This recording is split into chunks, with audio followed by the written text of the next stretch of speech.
जय माँ काली, जय माता दी। आप सभी को कैसे हो? आप सभी, मुझे आशा है कि आप सभी बहुत अच्छे होंगे और सभी स्वस्थ होंगे। आप सभी पर माँ काली का आशीर्वाद और भगवान भोलेनाथ जी का आशीर्वाद, साथ ही उनकी कृपा बनी रहे। आप सभी स्वस्थ रहें, खुश रहें और खुशहाल रहें। माँ से यही प्रार्थना है आप सभी के लिए।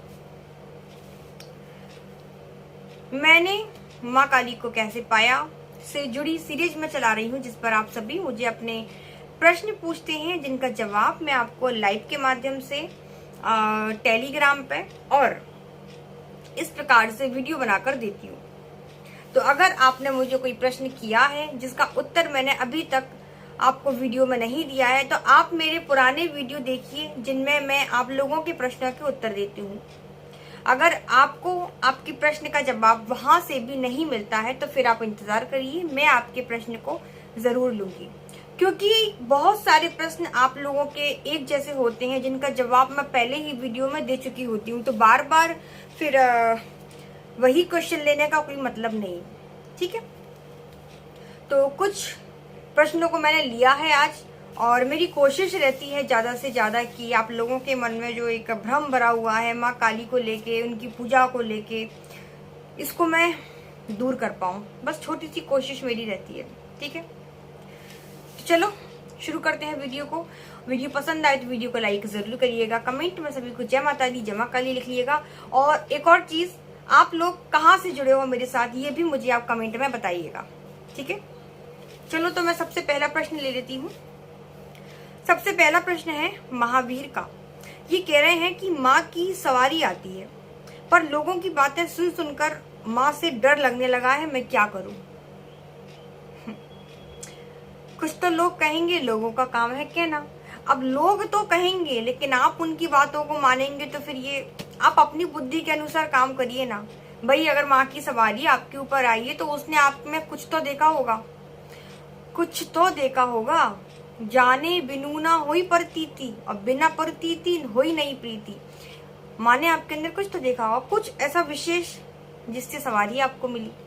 अब आप कह रहे हो कि आपको लोगों की बातें सुनकर माँ से डर लग रहा है, तो या आप लोगों की सुन लो, या माँ जो आपसे कहना चाहती है, आपके अंतर मन के भाव, ये तो आपको खुद को समझने रहेंगे ना। देखो, लोगों को तो काम है कहना, उन्होंने तो बदनाम कर रखा है काली को। अगर यही लोग माता काली को बदनाम ना करते तो मुझे ये चैनल ही ना बनाना पड़ता। अब माता काली के प्रति कितने भ्रम भरे पड़े हैं। जब मैंने पिछला वीडियो बनाया था जिसपे मैंने बोला कि माता कभी बलि नहीं मांगती, उसी पर इतने सारे कमेंट मुझे भर भर कर आए, वो बलि लेती हैं, आप बलि को रोक नहीं सकती, और ये और वो फलाना ठिकाना, राम जाने क्या क्या। तो मैंने पहले भी कहा था, अकेला चना भाड़ नहीं फोड़ सकता। और एक महान व्यक्ति तो ऐसे आए थे जिन्होंने मुझसे कहा कि आप जो मुसलमान लोग हैं, जो बकरा ईद पर बकरे काटते हैं, तो आपने उनके बारे में क्यों नहीं बोला? क्योंकि आप डरती हो। क्या उनका वो एक वो रहता है ना, सर तन से जुदा करने का कोई नारा। लेकिन अब मैं इन मूर्खों को कैसे समझाऊं कि भाई, जब हमारे धर्म के लोग ही बकरा खा रहे हैं, मुर्गा खा रहे हैं, सुअर खा रहे हैं, तो हम दूसरे व्यक्ति को कैसे बोल सकते हैं मुंह उठाकर? भैया मेरे भाई, अगर मैंने दूसरे धर्म के व्यक्ति को, मजहब के व्यक्ति को, धर्म तो एक ही है सनातन धर्म, उनका तो मजहब है, मैंने उन मजहब के व्यक्ति को बोला कि आप मांस मच्छी मत खाया करो, आप क्यों किसी बेजुबान को काटते हो? तो भैया कल को मुंह उठा के वो मेरे से बोल सकता है ना कि आपके यहाँ भी तो खाते हैं। तो पहले मेरा खुद का घर तो साफ हो जाए, पहले हमारे सनातनी तो सुधर जाए, तब तो हम दूसरे से बोलने के हकदार हैं। तो अपना मुंह बंद रखा करिए, ज्यादा ज्ञान मत दिया करिए, ठीक है। तो देखो महावीर जी, लोगों का काम है कहना, लेकिन जिसके आगे माँ लग जाए वो माँ है। पुत्र को पुत्र हो सकता है, लेकिन माता को माता नहीं हो सकती। आप खुद महसूस करिए कि माँ की कितनी कृपा आपके ऊपर है। आपने माँ को कब कब महसूस किया? आप लोगों के डर से तो नहीं चलते ना, आप अपने घर में भी कुछ काम करते हैं तो आप अपनी मर्जी के मुताबिक करते हैं। तो पूजा पाठ किस देवता की करनी है, ये आप लोगों की पूछ कर करोगे क्या? उनने बोला काली की करो तो आप काली की करेंगे, उनने बोला दुर्गा की करो तो। भक्त वही होता है जो अपनी इष्ट के बारे में कभी सुन ना सके। हिंदू वही होता है जो हमारे देवी देवताओं के बारे में सुन ना सके। हमारे देवी देवता बहुत पवित्र हैं, ठीक है। तो आप अपनी भक्ति पर ध्यान दीजिए, ऐसे लोगों से दूर रहिए। आपको अगर डर लग रहा है माँ से तो ये बहुत गलत बात है। आप अपनी भी माँ से डरते हैं क्या? माँ से डरना नहीं चाहिए आपको कोशिश करनी चाहिए माँ के और करीब जाने की। ठीक है, ये तो लोग हैं, कुछ भी कहेंगे, खैर क्या कर सकते हैं। अगला प्रश्न है संदीप का, ये कह रहे हैं प्याज लहसुन खाने वाले कंठी पहन सकते हैं क्या? पहन तो सकते हैं, लेकिन इसमें एक कंडीशन फंस जाती है। अब कंडीशन क्या है वो मैं आपको अगले वीडियो में बताऊंगी। इसी के बाद, इस वीडियो के जस्ट कुछ घंटे बाद एक और वीडियो आएगा जिसमें मैंने विस्तार से बताया है कि अगर आप कंठी पहनते हैं तो क्या आपको प्याज लहसुन खाना चाहिए, क्या रुद्राक्ष माला कंठी एक साथ पहन सकते हैं, सारी चीजें। लेकिन एक चीज मैं उस वीडियो में कहना भूल गई थी, जो अभी बोल देती हूँ। आप प्याज लहसुन खाकर कंठी तो पहन सकते हैं, लेकिन उसमें कंडीशन है। कंडीशन आपके संग ऐसी फंस रही है तो ही आप प्याज लहसुन खाएंगे, अन्यथा आप ये ना समझें कि इन्होंने तो हरी झंडी दे दी तो हम खा सकते हैं। कल को सब जगह जाकर बोलो कि नहीं ऐसा कुछ नहीं है, आप तो प्याज लहसुन खा सकते हैं, हमसे ऐसी ऐसी दीदी है, ऐसी ऐसी गुरु माँ उन्होंने बोला था। तो मैं नहीं बोल रही हूँ खाने के लिए, लेकिन अगर आपके साथ सेम कंडीशन है तो आप खा सकते हैं। कंडीशंस क्या है वो आप नेक्स्ट वीडियो का इंतजार करिए। ठीक है, अगला प्रश्न है राजीव जी का। इन्होंने कहा है कि तुलसी की माला से कौन कौन से मंत्र जाप कर सकते हैं? ऐसी कौन सी माला है जिस पर बहुत सारे मंत्र किए जा सकते हैं? देखो, तुलसी की माला पे, जैसे आप राम जी के भक्त हैं, आप वैष्णव पद्धति का पालन करते हैं। वैष्णव पद्धति यानी कि आप राम जी को मानते हैं, आप विष्णु जी को मानते हैं, आप हनुमान जी को मानते हैं, तो आप तुलसी की माला पे मंत्र जाप कर सकते हैं। राधा राधा राधा इस प्रकार के जो मंत्र जपते हैं, कृष्ण कृष्ण कृष्ण, हरे कृष्ण महामंत्र, और विष्णु जी का ओम नमो भगवते वासुदेवाय, ये मंत्र आप तुलसी की माला पे, यानी कि जिन देवी देवताओं को तुलसी दल का भोग लगता है, आप उनके मंत्र जाप कर सकते हैं तुलसी की माला पर। ठीक है, और ऐसी कौन सी माला है जिस पर आप बहुत सारे मंत्रों का जाप कर सकते हैं? तो रुद्राक्ष एक ऐसी माला है जिस पर आप बहुत सारी देवी देवताओं का मंत्र जाप कर सकते हैं, एक ही माला पर। आपको अलग अलग मंत्र के लिए अलग अलग माला लेने की जरूरत नहीं है। इसके अलावा भी जैसे आप लक्ष्मी जी के उपासक हैं तो आप कमल गट्टे की माला पर जाप करेंगे तो आपको ज्यादा कृपा मिलेगी। अब कुछ लोग गुप्त नवरात्रि में माता बगलामुखी की साधना करेंगे तो आप पीले रंग की क्या बोलते हैं, हल्दी की जो माला रहती है, आप उस पर जाप कर सकते हैं। इसके अलावा आप रुद्राक्ष एक माला पर बहुत सारे मंत्र जाप कर सकते हैं, सीधी सी कहने की बात है। ठीक है, अगला प्रश्न है राजीव जी का। अच्छा, इनका एक और क्वेश्चन है कि दीदी डेली पूजा में आचमन से लेकर आरती तक क्या क्या करना चाहिए? जितना आपसे हो ना आप उतना करिए। आप ये नहीं कि आप हनुमान चालीसा भी पढ़ेंगे, आप राम रक्षा स्तोत्र भी पढ़ेंगे, आप कवच का पाठ भी करेंगे, आप चालीसा भी करेंगे, ऐसे नहीं। आप कितनी देर ईश्वर के सामने बैठ सकते हैं श्रद्धा के साथ और समर्पण के साथ, आप उतनी देर बैठिए, भले ही आप पाठ करो या मत करो। आप तो उनको माँ भी बोलेंगे ना, तो आपको उतनी ही कृपा मिलेगी। आप मेरी जो मेरी बात है उसको समझने की कोशिश करें।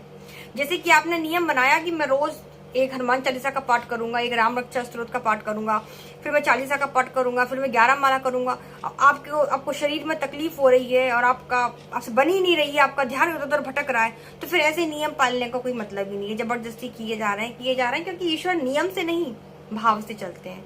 लेकिन फिर भी आप पूछ रहे हैं तो आप सुबह में भगवान को स्नान कराइए, ठीक है, उनको भोग लगाइए, उनका धूप दीप नैवेद्य पंचोपचार करिए, षोडशोपचार करिए, जितना आपसे बने। आप उनकी नित्य वस्त्र सेवा कर सकते हैं, स्नान सेवा कर सकते हैं।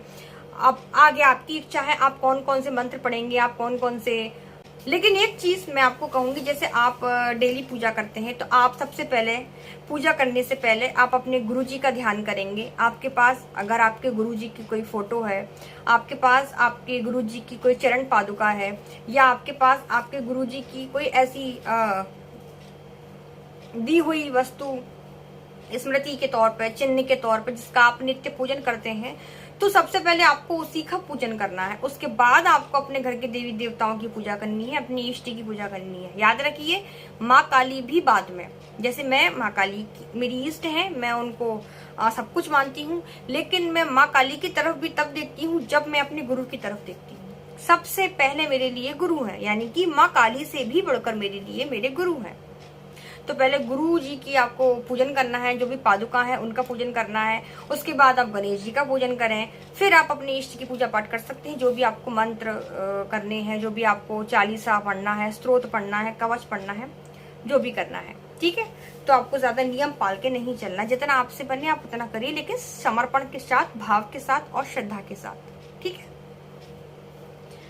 अगला प्रश्न है इट्स मी का, ये हर बार क्वेश्चन करते हैं या करती हैं।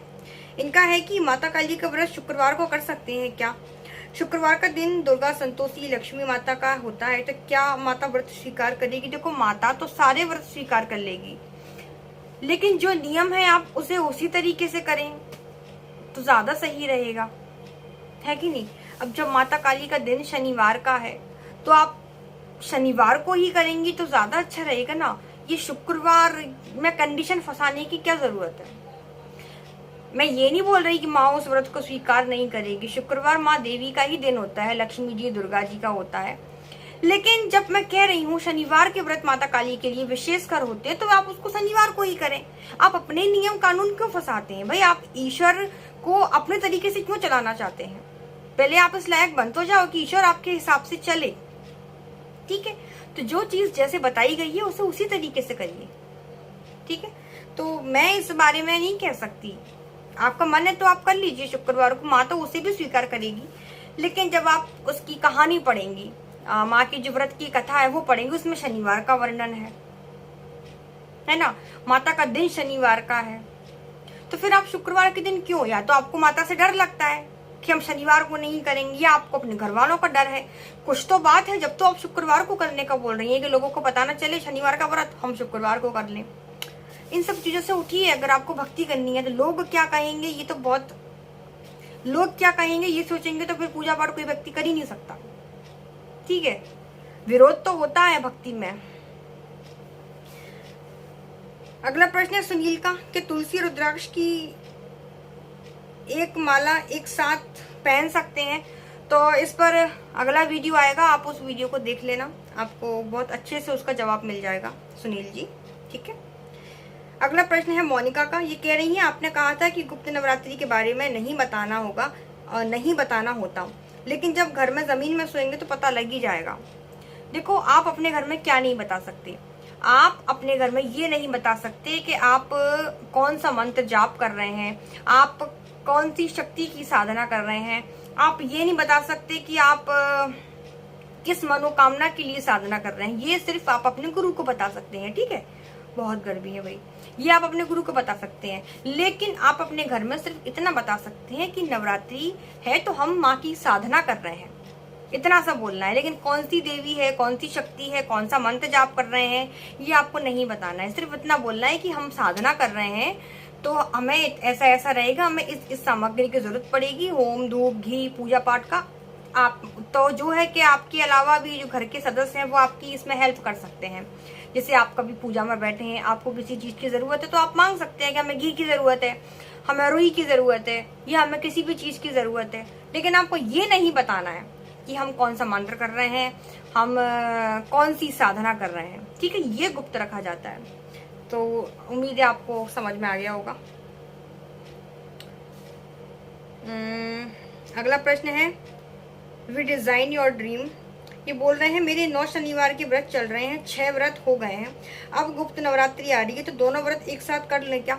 कर सकते हो, कोई दिक्कत नहीं है। गुप्त नवरात्रि के बीच में शनिवार पड़ेगा, तो अगर इस बीच आपका शनिवार का व्रत होता है तो आप कर लीजिए, कोई दिक्कत नहीं है। वो भी माँ के ही दिन है, आप कर सकते हैं। ठीक है। तो ये कुछ प्रश्न मैंने लिए थे। मुझे उम्मीद है आपको ये वीडियो पसंद आया होगा। वीडियो को लाइक जरूर करिएगा, कमेंट में सभी को जय माता दी जय मां काली लिखना है। मिलती हूँ दूसरे वीडियो में। धन्यवाद। वीडियो को लाइक कर दीजिएगा, ठीक है, क्योंकि बहुत बहुत गर्मी है, बहुत ज्यादा। जय माता दी।